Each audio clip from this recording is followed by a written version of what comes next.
আসসালামু আলাইকুম ওয়া রাহমাতুল্লাহি ওয়া বারাকাতুহু। সকলকে জানাচ্ছি আন্তরিক শুভেচ্ছা ও অভিনন্দন। প্রিয় ভিউয়ার্স, আমরা আজকে অত্যন্ত গুরুত্বপূর্ণ একটি বিষয় নিয়ে আলোচনা করব, সেটা হচ্ছে ইসমে মাফউল। আরবি ব্যাকরণে ইসমে মাফউল অত্যন্ত গুরুত্বপূর্ণ।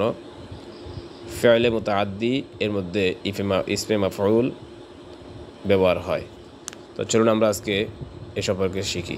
আবিধানিক অর্থ: ইসমে মাফউল শব্দটি দুটি শব্দযোগে গঠিত। ইসম শব্দের অর্থ হচ্ছে বিশেষ্য, আর মাফউল শব্দটি আল ফি'লু মাজদার থেকে ইসমে মাফউলের ওয়াহিদে মুযাক্কারে সিগা, অর্থ হচ্ছে কৃত, যে কাজ হয়েছে বা কর্ম, অর্থাৎ যার উপর কর্তার ক্রিয়াটি পতিত হয়েছে। সেটা হচ্ছে মাফউল। এবার আসি আমরা পারিভাষিক সংজ্ঞায়। মাবাদিউল আরবিয়া গ্রন্থকার বলেন, হুয়া সিগাতুন, এটা এমন একটি সিগা, তাদুল্লু আলা মা ওয়াকা আলাইহিল ফিল, অর্থাৎ যা এমন সত্তাকে বোঝায় যার উপর ক্রিয়া পতিত হয়, সেটা হচ্ছে মাফউল। যেমন দরাবা জাইদুন খালিদান, অর্থাৎ দরাবা জাইদুন খালিদান, জাহেদ খালিদকে প্রহার করেছে। এখানে জাহেদ ফেল আর খালিদান হচ্ছে মাফউল। এবার আছি আমরা আরেকটি সংজ্ঞা নিচ্ছি আমরা পারিভাষিক। হিদায়াতুন নাওয়ী গ্রন্থকার বলেন, ইসমুল মাফউল ইসমুল মুশতাক মিনাল ফি'লিল মুতাআদ্দি লিয়াদুল্লু আলা মান ওয়াকা আলাইহিল ফিল, অর্থাৎ ইসমে মাফউল এমন বিশেষ্য যা ফি'লে মুতাআদ্দি থেকে এমন সত্তাকে বোঝানোর জন্য নির্গত হয় যার উপর ক্রিয়ার কর্মটি পতিত হয়।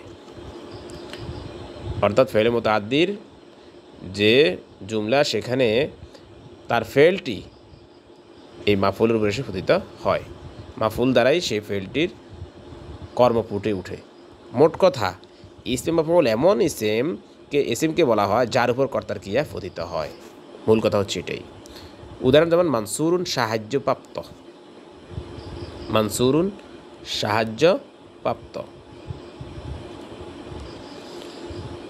এরপর হচ্ছে ইসমে মাফউলের গঠন প্রণালী। ইসমে মাফউল দুই ধরনের ফেল থেকে গঠিত হয়। দুই ধরনের, অর্থাৎ একটা সুলাসি মুজাররাদ আর দুই নম্বর হচ্ছে গয়রে সুলাসি মুজাররাদ, অর্থাৎ তিনের অধিক থেকে। তা আমরা সুলাসি মুজাররাদ থেকেটা শিখব। সেটা হচ্ছে সুলাসি মুজাররাদ থেকে মাফউলের ওজনে ইসম মাফউল এর গঠিত হয়, অর্থাৎ আলামতে মোজারেকে বিলুপ্ত করার পর তদস্থলে একটি জবর বিশিষ্ট মিম যোগ করতে হবে। আইন ও লাম কালিমার মাঝে একটি ওয়াও বৃদ্ধি করতে হবে এবং আইন কালিমাতে ফেস দিতে হবে। অতঃপর লাম কালিমাকে দুই পেশ প্রদান করলেই ইসমে মাফউল গঠিত হবে। যেমন ইয়ানসুরু থেকে মানসুরুন, ইয়াসুনু থেকে মাসুনুন, ইয়াজিদু থেকে মাজিদুন ইত্যাদি। এবার আসি আমরা গয়রে সুলাসি মুজাররাদ থেকে ইসমে মাফউল গঠন।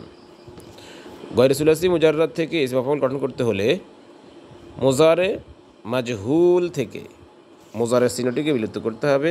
বিলুপ্ত করে তদস্থলে একটি পেজ বিশিষ্ট মিম দিতে হবে। এখানে একটি পেজ বিশিষ্ট মিম যোগ করতে হবে মাফউল সিগা থেকে আলামতে মুজারে বিলুপ্ত করার পর। আর সুলাসি মুজাররাদে জবর বিশিষ্ট মিম যোগ করতে হবে আলামতে মুজারে বিলুপ্তির পর, খেয়াল রাখতে হবে। এরপর হচ্ছে লাম কালিমাকে দুই পেশ প্রদান করলে ইসমে মাফউল গঠিত হয়। যেমন ইউনজালু থেকে মুনজালুন, ইস্তাআমালু থেকে মুস্তাআমালুন ইত্যাদি। প্রিয় ভিউয়ার্স, আজকে এই পর্যন্তই। আশা করি ইসমে মাফউল সম্পর্কে বুঝতে পেরেছেন। তো আমার চ্যানেলটি সাবস্ক্রাইব করে রাখবেন যদি আপনার কাজে আসে, আর পাশে থাকা বেল আইকনটি অন করে দিবেন। আল্লাহ হাফেজ। আসসালামু আলাইকুম ওয়া রাহমাতুল্লাহি ওয়া বারাকাতুহু।